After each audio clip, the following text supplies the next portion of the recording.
নমস্কার বন্ধু, আপনারা নিশ্চয়ই সকলেই অবগত হয়ে গেছেন যে আগামীকাল সর্বোচ্চ আদালতের 11 নম্বর বেঞ্চে স্পেশাল বেঞ্চ মারফত মাননীয় বিচারপতি সঞ্জয় কারোল এবং মাননীয় বিচারপতি পি.কে. মিশ্রের বেঞ্চে আমাদের বহু প্রতীক্ষিত যে ডিএ মামলার রায় সকাল 10:30টায় প্রকাশ পেতে চলেছে। আমরা এই 8:30টার সময় আমরা তা জানতে পারলাম। স্বাভাবিকভাবে আপনারা জানেন যে দিল্লি সুপ্রিম কোর্টে এই মুহূর্তে আমরা উপস্থিত থাকতে পারবো না এবং আমাদের যে আইনজীবী তারাও বলেছে, কারণ যে লাইভ স্ট্রিমিং হবে সেই লাইভ স্ট্রিমিংয়ের মাধ্যমেই আমরা আগামীকাল যে ডিএ মামলার রায় কি ঘোষণা হতে চলেছে তা আমরা দেখতে পাবো বা শুনতে পাবো।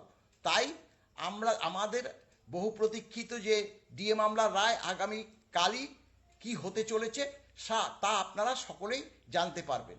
এইটুকুই বার্তা আপনাদের কাছে বলার ছিল, তাই বলে দিলাম। নমস্কার।